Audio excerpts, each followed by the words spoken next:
What's up? Welcome into a Friday edition of the DRF Players Podcast. Matt Bernier, Mike Hogan, Lonnie Goldfeder. We're going to walk you through the PH races as you guys normally do on Fridays, but I think we should just keep it much more general and really look at the two main sort of Breeders' Cup preview, prep, whatever you want to call them, days going on at Belmont Park, and then obviously opening day Santa Anita, the great race place. There's Super Saturday. A lot of good races besides just the 4 for public handicap. Yeah, and 3 of them come from Belmont and or Santa Anita. 1 of them comes from Churchill Downs, the Jefferson Cup. Again, we'll just touch on that briefly at the end.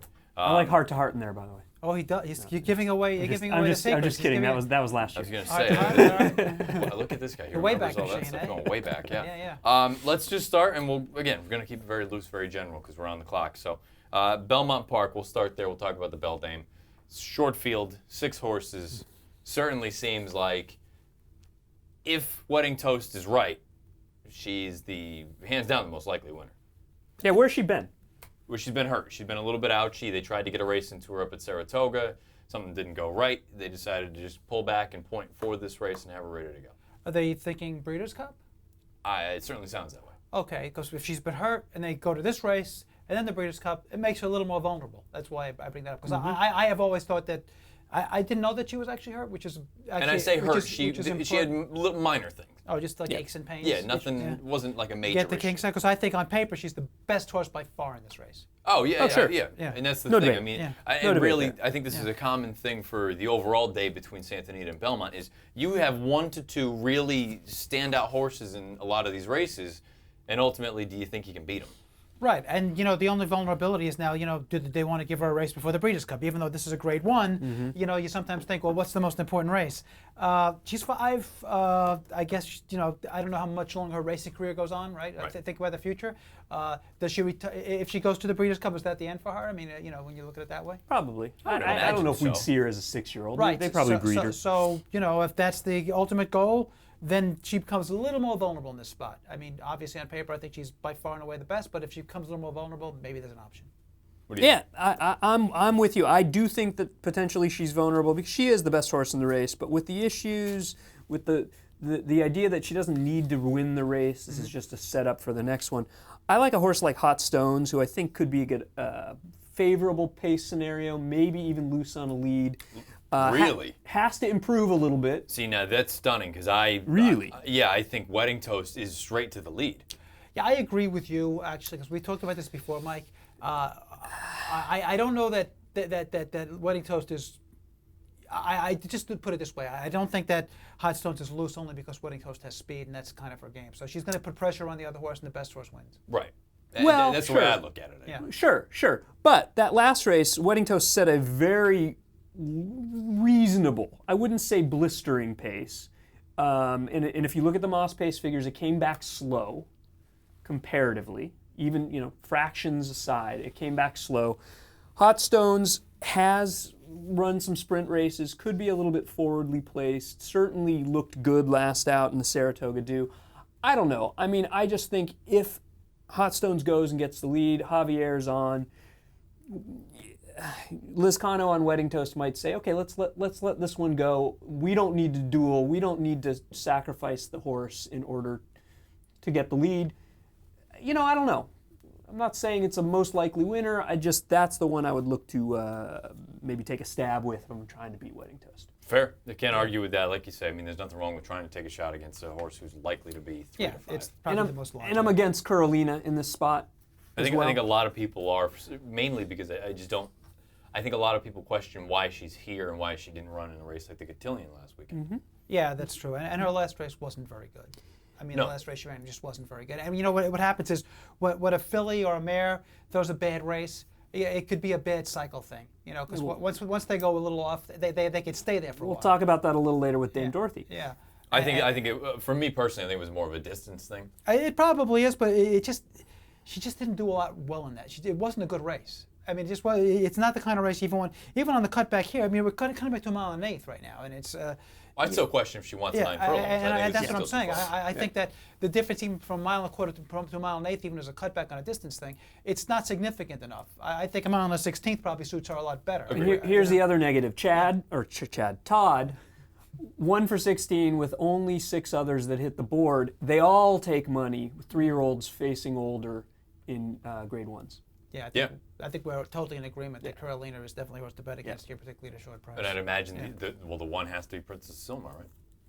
I think so. Yes. When she beat Royal Delta in this race. Yes. So, so generally speaking, all in agreement. If you had to take a shot with anyone other than her, who would it be? House rules, perhaps. You like house rules? Just on back class and the fact that just on talent. Yep. I mean, I like Mike's take on hot stones. I mean, in case something went wrong, I just feel that Wedding Toast will probably put enough pressure on her that she's not going to be in an easy lead. This is not going to be a state-bred race like the Saratoga do. I just think the class level might catch up to her. I like it. If I needed to take another one, I'd like Catch My Drift. For me, it's 2-4 in that race straight away. The Vosburg, let's go to that one first, or do we want to go to the Gallant Bloom? Let's do Gallant Bloom. It's Gallant the next Bloom, one in the sequence. Chronological order. Yeah. Again, this is another scenario where you've got a horse who just is much the best on paper, La Verdad. If she's right, she's another one that's had some physical things going on. Yep. They were trying to get another race into her up at Saratoga, obviously, and they scratched her the morning of. That was on Travers Day. Yeah. Hind leg inflammation was the word. Right, a little bit of fluid or whatever you'd like to call it.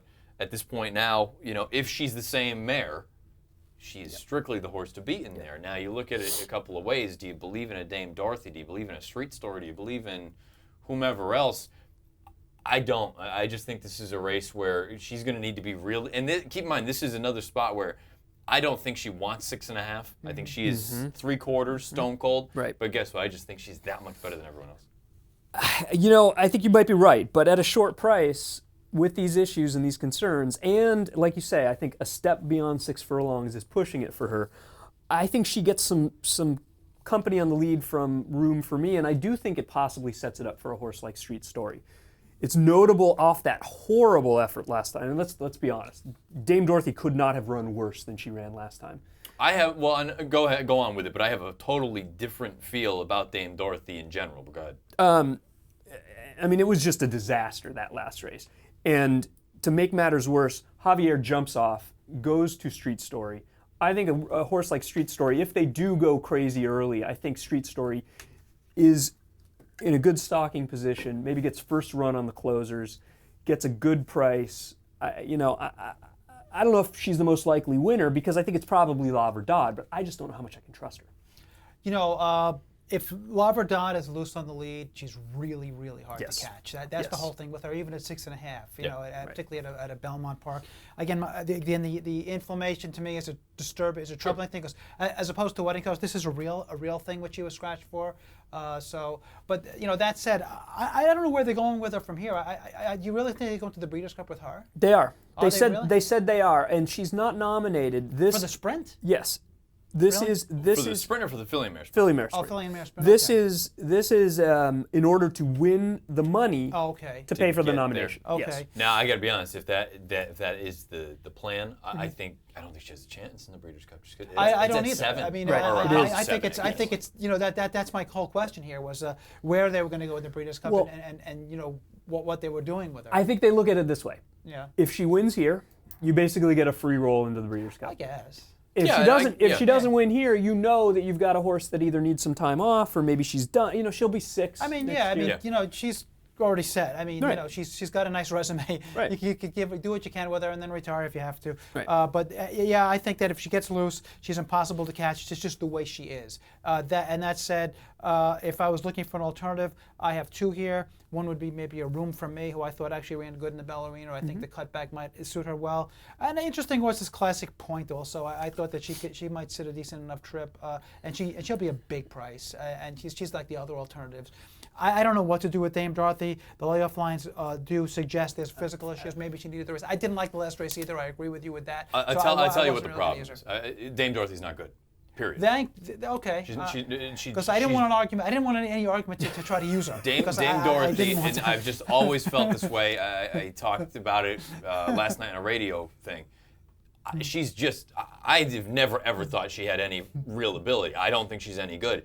You go back and you look, I know she won the Humanadistaff. It's a grade 1. She beat Judy the Beauty. You can make a couple cases. Judy the Beauty is not the same mare she was last year, and she doesn't like Churchill Downs. Yeah, and then I can give her 0 credit for that race.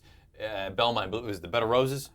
Yeah. That she won? the Better Yeah. Roses, yeah. Where she went 47-3 for Right. a half mile Right, and 7 right, furlong right. race. I give you zero credit for And that. that's partly why I like Street Story, because Street Story had no chance. She had no chance. No but chance. I would have Yeah. liked for her to have run a little bit better next time out than she did. Well, my problem with Street Story is I've chased her way too many times. And- I'm done with I it. haven't, so I'm on her now. I guess, and there's nothing against the connections. Obviously, Todd knows what he's doing, and Bobby Flay, but I just don't think Dame Dorothy is any good at all. I never thought she has been, never think she will be. Yeah. I think she is what she is, and maybe she'll prove me wrong here in this spot. I think in Let's that move last on. race, Lescano had her too close. Oh, that's the last thing I'll It's say about possible. Street Story. I don't think she was any good in the last We got to race. move I on, mean, I boys. agree We're on with the Let's clock. move on. All right. Pilgrim, the 8th race. It's one of the 4 public handicapper races, grade 3 for 2-year-olds, mile and 16th on the turf, on the inner turf at Belmont Park.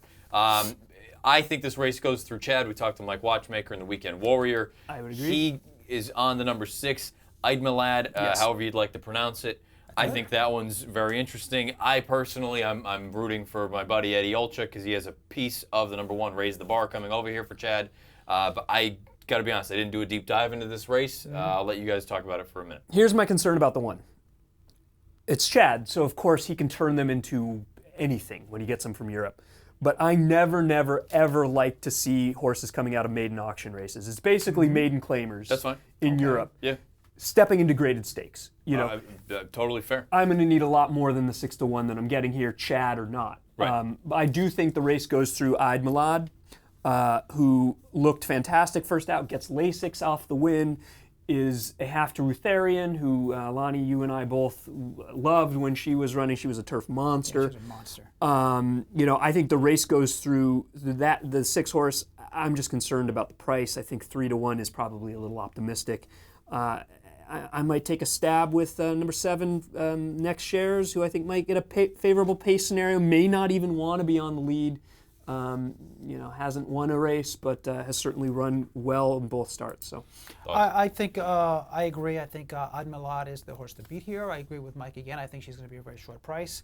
I think the other options in this race for me would be, again, I think Azar is a viable option, Pletcher, and I'll probably stick on the Pletcher bandwagon and think a Dissident at 15-1, the longer shot horse who was 9-5 maiden. in that race, in the race against Eidmelad last time out. Did have some trouble, steadied early in that race, had some run late, maybe needed the race. Again, they're 2-year-olds. He could certainly move forward. And also, Linda Rice is forever in love. It's a horse that was on a slow pace, you know, actually gave up the lead a bit and then came back and buried that field. It always, I question why you put blinkers on a speed horse, Right. probably because of the trouble he had earlier in that race, but that was a very impressive maiden breaker. What do you make of Javier going, and obviously he rides for both Chad and Todd, but what Right. do you make of him getting off and going on the other Chad, and now you pick up Joe Bravo? Yeah, you know, you can't go wrong going to the other Chad on a turf, first time Lasix off the boat. You know, Right. so that doesn't really bother me. Bravo has ridden for Pletcher before. That doesn't bother me either. Right. I think that doesn't bother me. I think Bravo will put this in where he has to be, and then it's up to the horse. it could also be a Todd call. Yeah. He could be saying, you know, look, Javier's ridden this horse twice as the favorite last time. He hasn't won with him. Maybe we find that shake something up. Highly unlikely. In a graded stakes? I mean, It's Javier. It No, could I be. mean, you're not It gonna- could be because the horse is possibly a better dirt horse. Well, that's- You know, the bottom line is that's the, what I had the, thought. the second dam is plumb pretty. Right. I mean, ultimately, Right. they're going to put this horse in the dirt. I don't know why Right. he's on the turf right now. Maybe that's just where they want to Maybe go. there's Maybe he's got a issues or foot problem. something. I'm going to I go don't out on know. a limb and say Yeah. Javier chose. yeah, you're probably right. You're probably Javier's right. 1A for Todd. Yeah. I mean, you know, it's not like You're probably- if you really, you know, if you really wanted to just shake it up, you would have flipped Johnny V and Javier Yeah. in that case. I'm just Anyway, looking. I'm just looking at 15-1 morning line. I'm looking at a possible price in this race.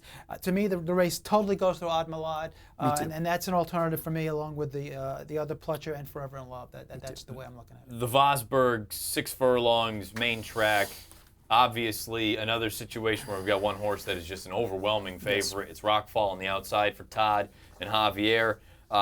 He won the Vanderbilt last time out, and Dan Illman and I talked about it a little bit. You know, I think he is right now, for me, he's the favorite for the Breeders' Cup Sprint, ahead of Private Zone, ahead of Run Happy, because I think that those two may really love 7 and Rockfall may really love 6. Yep.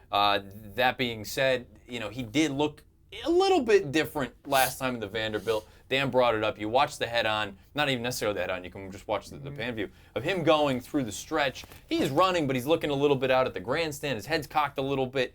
He just didn't necessarily run the same way or as convincingly as he had at Keeneland or at Belmont in the time prior in the True North. And let's call it for what it is. If Velasquez doesn't drop the stick on the Big Beast, I think the Big Beast probably wins. That being said, there's no Big Beast in here. There's no favorite tail even. Do you try to beat him, or do you just say single, move on? Single. What I would do is, because I like the verticals. I would use him on top, maybe defensively, but basically I think he's probably the most likely winner of anybody at Belmont tomorrow. Okay. And without Beholder running in the Zenyatta, probably the most likely winner of any horse running tomorrow. Okay. So what I do is I would play against a horse like Palace, who similarly is coming off of a foot issue last out in the Morrissey. Grabbed a quarter. Has had, it's going to be a relatively short price. I'm going to key a horse underneath Rockfall like Wildcat Red, who I think ran a fantastic race last out, was never going to get to private zone in the forego, finished ahead of Salutos Amigos, is going to be a much better price in here. Key him underneath Rockfall and hope for something. I agree with Rockfall's clearly one of the most likely winners of the card. I think he's a monster. Yeah. I think he's clearly the class of the sprint division. I mean, he's a 4-year-old. 4-year-olds in the fall, hitting their peak right now. You're talking them and. That he's a monster horse with time off. He's clearly the horse to beat. I'm not really concerned about the fact that he was watering. Maybe it's an attention thing. Sure. I don't think it's anything more than that. Which actually I would put in his favor, because if he actually focuses, he's going to be even faster. Right. And he's still lightly raced. I think that's also a question. I guess he's lightly raced because maybe he needs time. Well, he's out. Yeah. I mean, clearly is. you look at it and you see he was turning into something last year in Right. June of last year at Belmont, and then he was gone until March of this year. When you see layoff lines like that, he's either he's not that sturdy, or he just needs time. And even then, they slowly worked him through the conditions before trying graded stakes. I mean, if there's any kind of concern, maybe going to the Breeders' Cup, if he runs a big race tomorrow, it's the 2 races in a row, 3 weeks apart. Absolutely. But that going to other horses, I agree with you. I think Wildcat Red should be a sprinter in this division. I always had high hopes for him. He's never really reached them for me yet. Maybe he will at one point. So my hope with him continues. Other alternatives here, if I was playing the multiple win exotics, Rockfall would be an A. I'd use others as a C, just in the event if something happened. And those horses I would use would be Wildcat Red, Stallwell can do it, and Saludos Amigos. Maybe Saludos Amigos has a flashback and can run those big numbers he's run before. If I needed to take a stab with anyone, I've always liked Weekend Hideaway. I didn't think he loved being on the inside last time at Saratoga. If you can get him more forwardly placed, and maybe there's a scenario where, if a couple other horses kind of blink, if for some reason Wildcat Red doesn't go, which I think he's going to, Weekend Hideaway, if he can get out there and go back and harken back to some of that Gulfstream form, I think he could be formidable. But Rockfall, clearly the horse. The Turf Classic is obviously the headliner at Belmont tomorrow afternoon. 7 horses, short field, quality though as far as our North American horses are concerned. I think I've gotten to the point finally where I just need to admit that these are our grade ones. It is what it is. You have 3 Chads in there. You've got a Todd. You've got a couple other interesting ones in there. Horse to beat, yes or no, Red Rifle? Yes. I think so. I think they'll flip-flop on the morning line and he'll be the favorite. But I think Big Blue Kitten can beat him. Well, yeah, I think they're going to be the 2 favorites. I think that you're looking at 7-5, 8-5, and going back to your point of the fact that this is our best grade ones. You can make the argument this is the Breeders' Cup for some of these horses, because they're not going to win the Breeders' Cup against the Europeans, because Flintshire is going to destroy these horses like he did before. Or whoever else might come up. Yeah, exactly. Whoever else shows up. So yeah, for Red Rifle and Big Blue Kitten, this is the big one for them. I was thinking of Twilight Eclipse getting the big trip, because he's always been there. He's a hard knocker, a good horse. Mike did bring up the point though earlier today that he hasn't had work, and that could be something of no work since the Sword Dancer. Yeah, and that could be a problem. That's never happened. I went through all of his lifetime workouts since he got into Tom Albertrani's barn, which happened after his second career start. He has never run a race without a work following the prior race. I know people who know people in the barn, so I'm going to see what I can do about Yeah. making phone calls.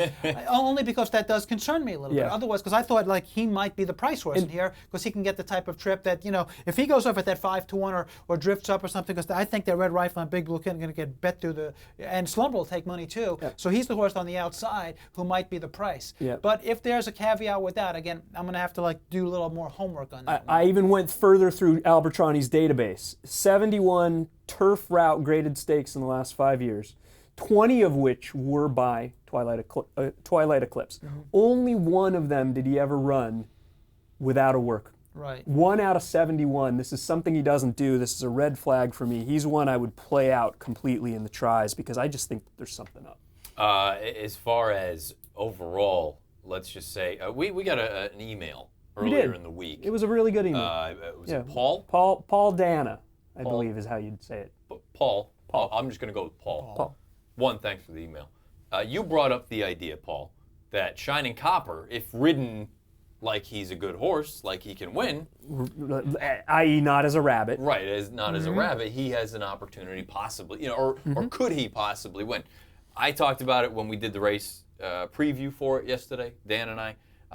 I'm of the opinion, this is almost the exact same situation that the Ramses and Chad had with Kitten's Queen and Stephanie's Kitten. And when they decided to try to run Kitten's Queen as a legitimate runner, she wilted. I think very much so the same situation applies with Shining Copper. I think he's much more of that optional claimer than he's all of a sudden a grade 1, turf router. Especially at 12 furlongs. At a mile and a half, totally unproven. Especially at 12 furlongs. I will say, though, if you like him, he very likely could be controlling speed. He's because loose. There's no question. Yes. He's loose. He's as far as you can, as fast as you can. The question now becomes is intent. Are they running him as a rabbit, or are they running him to try to win? That's what I don't know. I think he's probably a rabbit again. Because if he's a rabbit, he's going to... And you know what? I almost wonder if running with the style of a rabbit, if that's not the way for him to try to win. Try to bottom the field out. Just go as fast as you can. And try and make them come and catch you rather than rate him and try to get him to go 50 for the half. As you said, the reason I was thinking Twilight Eclipses was just for the pace scenario. And, is because of the fact that I see Shining Copper loose, I see Twilight Eclipse tracking the pace, and then it depends on what they want to do with Red Rifle. This is a horse who's done both. He's been near the lead or on the lead or pressed the lead, and he's also come off the pace of late. Yeah. But he's gotten better since he's come off the pace. Exactly. So I don't think he's going to go. So if they rate him, Twilight Eclipse is going to be sitting in the best spot. Now, based on ability, I think he's the horse that gets the first run.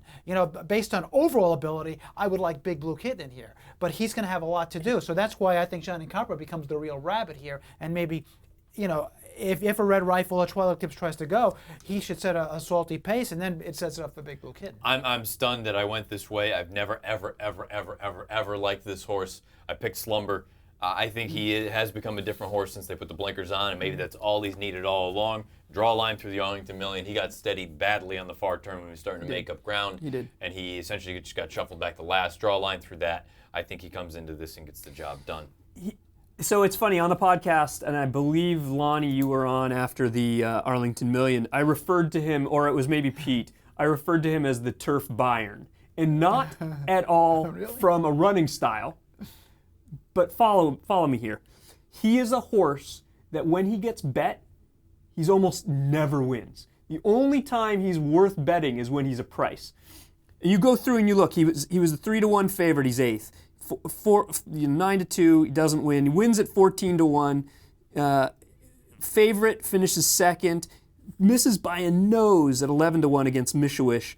And then favorite 7th. Favorite misses by a neck. Favorite 3rd. 2-1 3rd.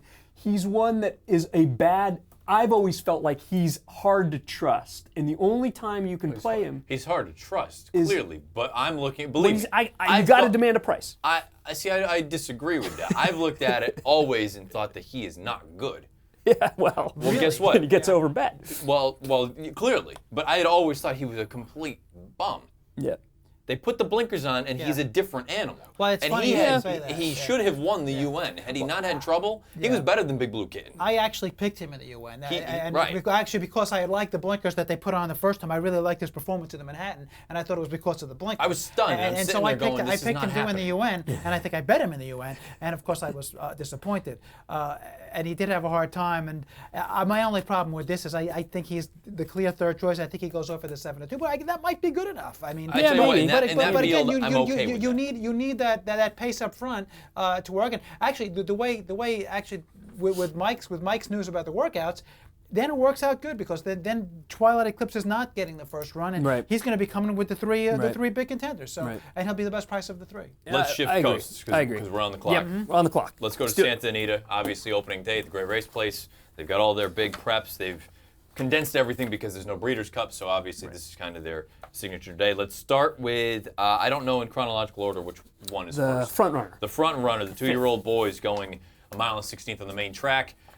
There's a horse in there that I think if he runs, which is still, we're not sure if he's going to, I think, I suppose it's Mount Veeder.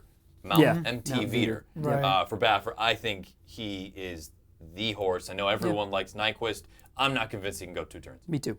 I'm with you. Yeah, I could see that. Mount Veeder for me. Yeah, I haven't taken a very good look at this race. That's fine. Again, we're loose I would go with him, and I'd be interested to see, if you're looking for a long shot, a rare candy coming onto the dirt, only with the Fusaichi Pegasus on the bottom. He's run well. He's run well on the dirt, and just as a long shot play. But I didn't take a big look at this.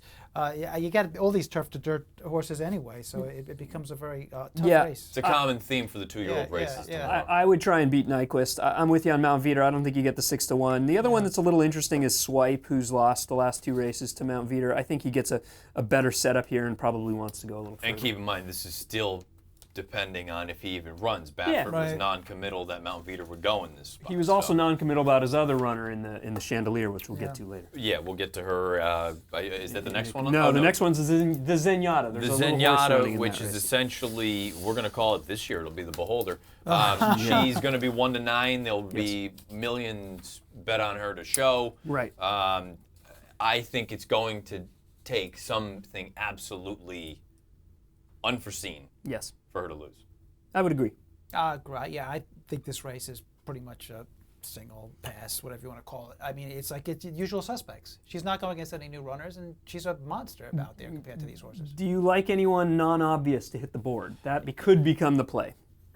I don't even think it's a play. I really think, like Lonnie said, for me, it's part of the pick 6, and it's a single. I roll with her, and I use no B's and no C's. Yeah, it's pretty much a pass for me. The one that I thought could hit the board at a price was Kiriaki, who I think from a pedigree standpoint seems like she wants the turf, but I think has improved since they moved her to the dirt, and she could be running and get second or third at a price. But you're right, I would never play. I'm not using a penny to play against Beholder on the win end. We move on to the 2-year-old fillies, the Chandelier, mile and 16th main track. I tweeted it yesterday. I think the best 2-year-old male or female in the country is Songbird. I won't disagree. I certainly think she's the best horse in this race. Yes. I definitely go that far. I just think from day one, she just exudes that sort of. You hear Trevor Denman when she won the Del Mar Debutante just saying it's a very classy looking filly, and she is. I think she looks the part. She's in great hands with Hollendorfer and Mike Smith. She should be able to stretch out to 2 turns. I thought her gallop out was good. There is one other horse in there that I'm a little bit interested in. You mentioned that Baffert is non-committal about Pretty and Cool. Yes. I don't like her at all in here. If she were to run, and I think that's why he's non-committal, because I think she has major distance limitations. The other Baffert I'm very interested in, that's Jade Princess. Her figs pale in comparison, but you look at the way, not only has she won going 2 turns, but she galloped out phenomenally. Races come back big too. Both runners to run out of the race have won. Right. I don't think they've had big figs though. Yeah, it doesn't matter. At this point, it kind of does. Well, at this point, with 2-year-olds, the figs are fluid to some extent. You said normally I would say that, but when you're dealing with a horse like Songbird, I mean, you're going to need to improve. We're talking probably 10 lengths. To even be competitive. Maybe I misunderstood what the case you were making for Jade Princess, because I thought you said Songbird was the best 2-year-old, and then you like Jade Princess a little bit, probably as an underneath. Yeah. Underneath, right. Yeah. And so I don't think she can beat her. Yeah, and I'm with you there. The other one I like along those same lines is number 2, Halo Darlin, who again, Fig came back light. Yeah. But and I don't know if she beat much, but she looked good doing it and could improve, and the distance doesn't seem to hurt her. Go ahead. Just even underneath. I mean, it's going to be such a short exactor. It makes it such a hard race to play. But I know what you're saying. And did you say Jade Princess turf? Because that looks like what she should be doing ultimately. Even though Jade Queen was a good turf. Yeah, $775,000. I guess you want to give her as much chance as you can on the dirt. But ultimately turf. But that's the thing too, though. I mean, if you look at her, the way that she runs, she looked very good on dirt last time. The gallop out was big. Let's just say hypothetical, real quick tangent. Say Songbird gets through this, does it the way I think most people think she's going to. You go into the juvenile fillies, and I don't think Rachel's Valentina is going to be running in the Frisette. I don't think any of the other ones, whether it's Tap to It or whoever else. Let's say those are the big 3 right now. Let's say they all go. Who's favored? Rachel. You think Rachel? Yeah. Just based on the Rachel Alexandra. Based on name, probably. And Pletcher. Which is good because you got Songbird gets more of a price. Although if she wins off the screen tomorrow, that might not be the case. Right. Another impressive looking They'll win. be close, for sure. Yeah, but that'll bring Songbird down to, again, you're looking, both of them are 7 to 5, 8 to 5. I really believe that right now she's the best 2-year-old male or female in the country.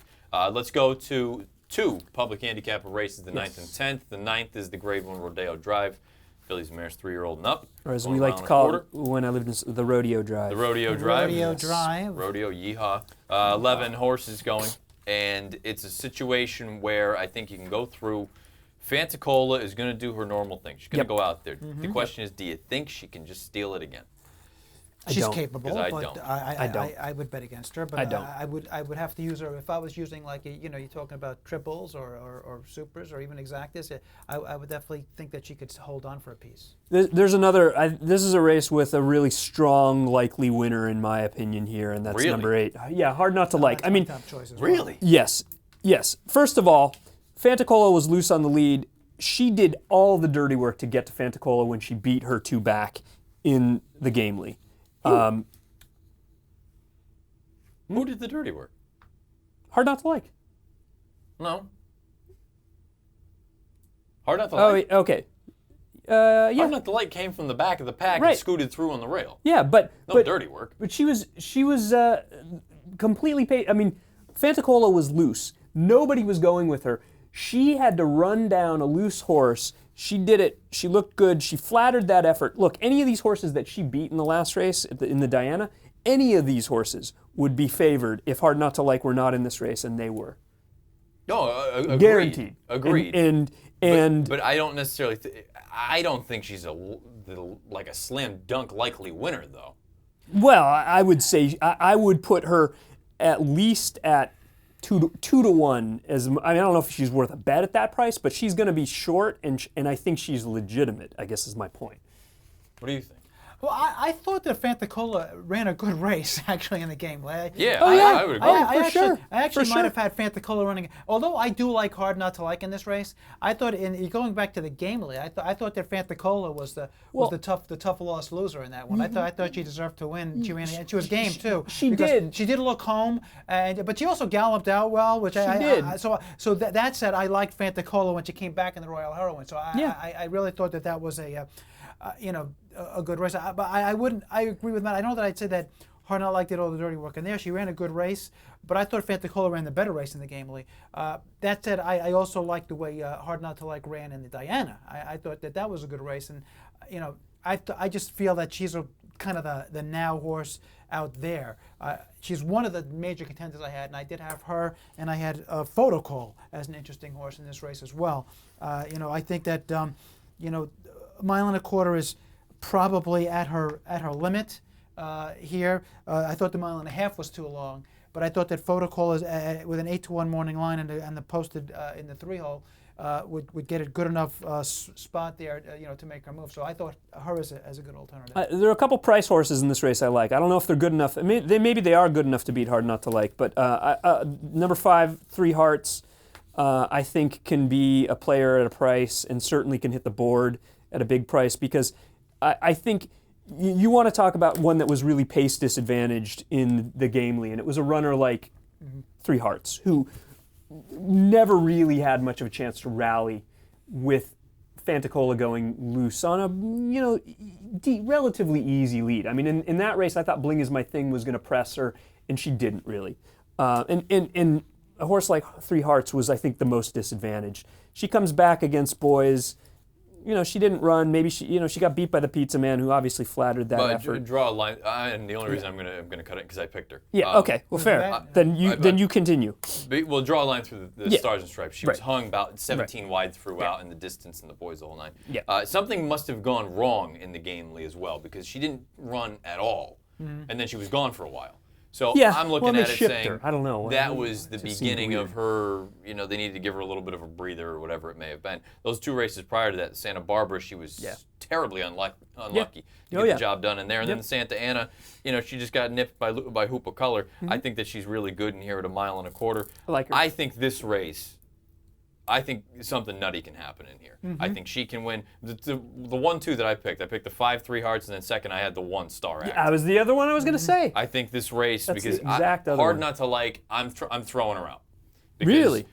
The Diana, it could not have set up any better for her. They went stupid fast early on, and the fact that that the pace setters were around at the end says all you need to know about the other garbage pails that were running behind her. She also at 1 1/8 is she flipped back to her left lead late in the stretch. Now she's going 1.25 miles. She's never done that in her career. I don't think she wants to go this far. Now I understand going down the hill, so it's not a true 1.25 miles. Maybe it's closer to 3/16, but still, it's an unproven thing. She could be pace compromised. Look, and also I look at it and say I understand. I agree. I thought Fantacola was good in the Gamely. I don't think anyone ran. That was a merry-go-round. The only horse that did was hard not to like. So basically, I'm looking at this race saying, it's a lot of the same actors. It is. Actresses at this But the point, question is, who's going to go with Fantacola? I know no one. She's loose. So she's going to be totally loose. And again, anytime under question any is the circumstance, Photocall might. Photocall could. I think she Photocall will presses her. sit. I think she'll press her. That's why I kind of like Photocall. I think that she's going to. There's not enough speed, and Photocall is going to be the horse that gets the run on her. We talked about rabbits. Let's not underestimate. You mentioned Star Act, who I do like because she I think has gotten better since she's moved to Art Sherman's barn for whatever reason. They think a lot of her. Her dam was actually a trivia question. Star, yeah. The dam is the first Grade 1 winner on dirt for Dynaformer, even before Barbaro. Star was a really, really good mare. Yeah. They obviously thought a lot about her. Took a long time to break her maiden. Since she's moved to Art Sherman's barn, she's gotten good. I think the 4 here, Famous Alice, who's owned by the same owner, Krikorian of Star Act, I think the 4 is in here to act a bit as a rabbit. To set things up. That's fair. That's fair because you just look at her recent form. She's not good enough to get it done. I don't know. Yeah, I don't know how much speed she really has, but I guess it's she can be forwardly placed, and she's a long shot that's entered. Yeah, she's not. And she's owned by the same owner as the one who needs a pace. She's really not 1.25 mile horse. She needs a pace to run it. And again, we just need to preface. I'm saying these things tongue in cheek. Obviously, we love all the horses. That's the reason we're here. But I'm using it as a term of overall, rather than me just say you're not good. I will say any one of those garbage pails, Tepin, Kitten's Queen, Lady Lara. No, I meant about the horse coming from the back. Okay. I'm just saying. Keep in mind, I'm saying that, and Stephanie's Kitten was one of them coming from the back. Stephanie's she came back to run. She was put up to second. Pretty good horse. She's good, but I think she's not the same filly or mare that she was. I'll just say any one of those garbage pails would be favored in this race. Mm-hmm. Oh, absolutely. No, absolutely. But I just think that this race, I think that's the one where something kooky can happen. Yeah. The final one from Santa Anita is the Austin McGann. It's the prep out there for the Breeders' Cup Classic. 8 horses. And we've been here a million times, it seems like. This race starts and ends. The X factor is Byron. He's drawn on the outside. You've got to look at it and say, this is the last chance for him. Yep. And he looks like he's loose again. Well, this is the case where he really has no excuse. He's supposed to. He doesn't really have any quality speed going after him. If he's loose, he takes him as far as he can. Now if he loses this race, I think they should retire him. That's the way I feel. I think he's I would losing the imagine lead. they would. If he runs, Yeah. if he's well beaten, I think they will retire. Yeah, I just think that they couldn't have written this race for him if they wanted. I mean, they could have written this race because this is basically the race it's just made for him. It's probably the opportunity he kind of needs. It's a grade 1, and he gets the opportunity he needs. So now it's a mile and an eighth, which is probably not too far. It's about as far as he probably wants to go, and he's loose. So it's his race to lose. For me, the question mark in the race is number 7, Smooth Roller, who He's the other horse that who can has possibly only show speed. run 3 times, and in one of those starts was actually pretty forwardly placed. So he's the only horse I can even possibly foresee pressing Bayern and making him work a little bit on the front end. I don't think he's fast enough, but that said, he's the only other horse with speed. With such a lightly raced horse, you almost never know. I mean, he's working bullets he's had 1 bullet since the last race. Again, I don't know, but that's the only way I see anybody going with Bayern is if it's at 7. Right. The question becomes, is he good enough? At this point. Yeah. Does he still have it in him? And at a short price, I don't know how much I want to rely on him. I guess that's the other thing too. I mean, I brought it up when we talked about this. If I had to make a pick, it would be him. No secret. I've never been a big fan of this horse. Right. I've thought he's just taken advantage of things. I'm with you. And just Right. had things break his own way. But there's a part of me that says, if he went off at 4 or 5 to 1, he's not going to. No way. But if he did, then boy, all of a sudden that becomes a bit of an interesting. There's play. no way. Last night, Marcus Hirsch on Twitter said something about him, being Bayern being loose on a lead, and ultimately, this is his race to lose. And I said, what's your fair odds? What are odds where you would consider betting Bayern in this race? And he replied and said, none. Because if he's higher than 2 to 1, it means he's cold on the board and people know that he's just not coming into the race well. And if he's less than that, he's not bettable. That's fair. I mean, that's an interesting way of looking at it. And I can't say I looked at it the same way, but I mean, that's, we have, how many times have we encountered that where horses are dead on the board? Yeah, I guess. Actually, though, if you give me that 5 to 2 morning line, I'm taking it. Okay. You take 5 to 2? I would take it only because if he runs the race that he's capable of running, I would take that 5 to 2. If he's on the 2 to 1, I'm going to start looking at some of the other horses I like. There's an intriguing horse in this race, and I don't know if he's good enough, and I probably would need more than the 8 to 1 morning line. But number 3, Point Piper. He's a 5-year-old. He's a Giant's Causeway. If you've looked at the pedigree, it's all turf and fantastic European turf. I mean, you want to see a beautiful European turf pedigree. Take a look at the siblings of Point Piper. You've got Red Rock Canyon, Viscount Nelson, Horatio Nelson. These are horses that are winning group stakes overseas. This guy, for whatever reason, couldn't. He was like a disappointment to the family. He comes over here, he jumps around to a bunch of trainers. He moves to Hollendorfer's barn. Hollendorfer says, oh my God, that pedigree's fantastic. Let's try him on the turf. He doesn't run a step. Moves him back to the dirt. Wins at 30 to 1. He's taking a shot in here. I don't know if he's good enough, but he's at least a new face, and you'll get a price. Well, to your point, his 2 dirt races, the one being in the slop and that one, are by far the best races of his career. Yeah. So you might be looking at another cigar type horse, Right, where a horse just changes surface and says, "This is what I want to do." Right, because the pedigree is there. So it's that's a very salient point you make, because when you see a horse's preference for a surface like that, you got to open your eyes to it. I mean, that's definitely a good point. Again, the only thing is he's still running with his turf running style, which is way off the pace. Yeah. And that's going to compromise him if Bayern is loose. He was at least a little closer last time. Though. Yeah. That's the most difficult thing for me is if it's not Bayern, it's who. Yeah. I really like Imperative. I just fear that this race isn't going to set up very well for him. Right. I thought he was good in the Pacific Classic. I thought he was moving nicely on the far turn. Changed leads late, which is a little bit of a concern, but you know what I'm going to say? You had been gone for a long time. You came back in a 10 furlong race. I'll give him the benefit of the doubt. Sure. Boy, he's 0 for 8 at Santa Anita, but now I think it's a different situation. He's in Baltus's hands. He can take care of him and get him good. The problem is, boy, what are we going to get for a pace scenario that could compromise him? I've always loved Opportunity. I don't think he's that good. I said it way back when, early on this year, that I love him. I just don't think he's that good. I think he's a mid to high 90 sort of buyer horse, and maybe that's good enough to get it done. That's what I'm thinking. I'm thinking if it's not Bayern, it's probably Opportunity. He's a grinder. He's gonna get that probably an earlier run than some of these others. He could stay a little more forwardly placed than the others. And like you said, he's good enough with these. You know, he might not be your favorite horse, but he's running in races where he's competitive. No, he is my favorite horse, and it bothers me that he's not better than what I hoped he's going to be. No, but in this case, the problem is I just think that he's going to be the second choice, and he's going to be fairly he'll be short. short. He might even be the favorite over Bayern. If Bayern's not the favorite, it's going to be hard. Let's rip through it real quick. The rest of it, Global View, I think he's interesting. He got over to the dirt. That was the best race of his career thus far, speed figure-wise. Point Piper, Mike, you brought him up. Hard Aces, the winner of the Gold Cup. I've just never loved him. I think he's going to be pace compromised. I picked him in there, but I don't like him in here. I like Sammy Mandeville. I thought his last race in the Long Acres Mile was good. Thought he didn't get a very good ride from Alex Solis. Not the best mile, and he's pace compromised. And that's the same thing. Yeah, it's really the same thing. the biggest things. We got about 2 minutes. Let's just real quick. I didn't do a deep dive, so I'm going to let you gentlemen talk about the Jefferson Cup from Churchill Downs, race number 9. I will just say, I guess if I had to pick one, it'd be the 11 Saham. Wow. I also like the 11 Saham. I also like the 11 Saham. I know, Lonnie, you do too.